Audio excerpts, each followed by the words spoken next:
شیر اور خرگوش۔ ایک گھنے جنگل میں ایک شیر رہا کرتا تھا۔ وہ تمام جنگل کا بادشاہ تھا، لیکن وہ بادشاہ جیسے پیش نہیں آتا تھا۔ ہر دن بے رحمی سے جنگل کے جانوروں کو کھا جایا کرتا تھا۔ شیر کے خوف سے جنگل کے جانور چھپ جایا کرتے تھے اور خود اپنی بھوک و پیاس کو مار کر سخت مشکلات سے دوچار ہونے لگے تھے۔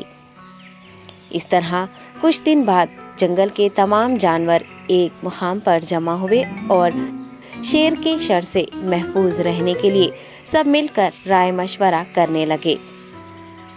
سب نے اپنی اپنی بات رکھی اور آخر میں ایک گیدڑ نے کہا، میرا خیال ہے کہ ہم روز شیر کے ہاتھوں مرنے کے بجائے ہم خود ایک بار شیر کے پاس چلے جائیں۔ اس طرح روزانہ شیر کسی ایک کو کھا لے گا اور ہم سب اپنی اپنی باری سے چلے جائیں گے اور بلا خوف و ڈر سکون سے زندگی گزاریں گے۔ گیدڑ کے مشورے پہ تمام جانور رضامند ہو گئے۔ ایک بندر نے کہا، ٹھیک ہے، تمہاری بات بالکل درست ہے۔ موت کا خوف کرنے کے بجائے اپنی باری آنے تک ہم اطمینان و سکون کی زندگی گزار سکیں گے۔ جانوروں کی بات چیت مکمل ہونے کے بعد خود گیدڑ نے شیر کے پاس جا کر یہ ساری بات بتائی۔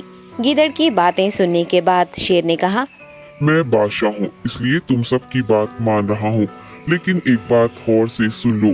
اگر کسی دن مجھے جانور ملنے میں تاخیر ہو جائے تو میں خاموش نہیں بیٹھوں گا اور دوبارہ تم سب پر حملہ کرنا شروع کروں گا۔ شیر نے بڑے غصے سے یہ سب کہا۔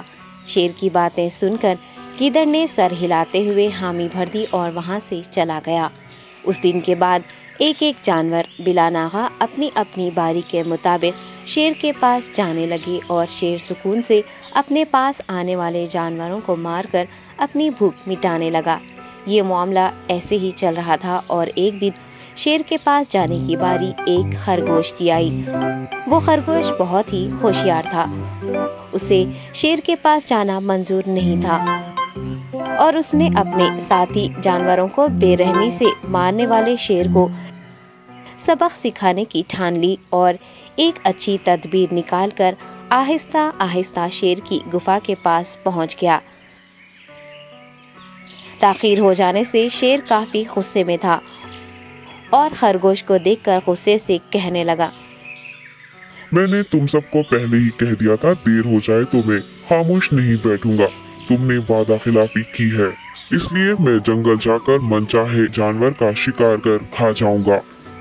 تب خرگوش نے شیر سے کہا، معاف کر دیجیے بادشاہ سلامت، غلطی ہو گئی اور اس کا ایک واجب سبب ہے۔ اطمینان رکھیے، میں بیان کرتا ہوں، آپ سنیے اور اس کے بعد آپ آرام سے مجھے مار کر کھا لیں۔ شیر نے پھر غصے سے کہا، وہ کیا بات ہے، جلدی بتاؤ۔ خرگوش نے کہا، بادشاہ سلامت، میں آپ کے پاس آ رہا تھا اور راستے میں مجھے ایک شیر مل گیا اور مجھے مارنے کے لیے آگے بڑھنے لگا۔ میں نے آپ کی بہادری کی بات اس شیر کے سامنے رکھی، لیکن وہ شیر آپ کے بارے میں بہت برا بھلا کہنے لگا۔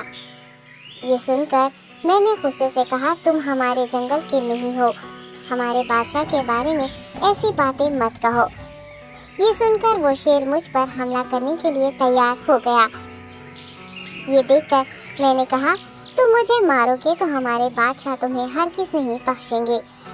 تب اس شیر نے کہا، تمہارا بادشاہ میرا کیا کر لے گا؟ میں نے کئی ہاتھیوں کو اپنے پنجے سے مار گرایا ہے، تمہارا بادشاہ ہو یا کوئی اور ہو، میرے ہاتھوں بچ نہیں سکتا اور میرے سامنے کوئی ٹک نہیں سکتا، میں اسے ختم کروں گا۔ یہ سب بدتمیزی کرنے لگا۔ میں نے اس شیر سے کہا، تم ہمارے بادشاہ سے آ کر بات کرو۔ تب اس نے فخر سے کہا، میں کیوں آؤں؟ تمہارے بادشاہ میں دم ہے تو اسے ہی یہاں لے کر آؤ۔ یہ کہہ کر مجھے دبانے لگا۔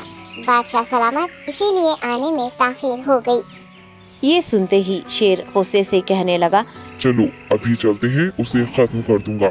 یہ سننے کے بعد خرگوش نے شیر کو جنگل کے درمیان موجود ایک کنویں کے پاس لے گیا۔ خرگوش نے کہا، بادشاہ اس کے اندر دیکھیے، وہ وہاں آپ کا بے صبری سے انتظار کر رہا ہے، آپ اسے اچھا سبق سکھائیے۔ شیر غصے سے فوراً کنویں میں جھانکنے لگا اور زور سے دہاڑنے لگا۔ تب دوسری جانب سے بھی دوسرا شیر دہاڑتا ہوا محسوس ہونے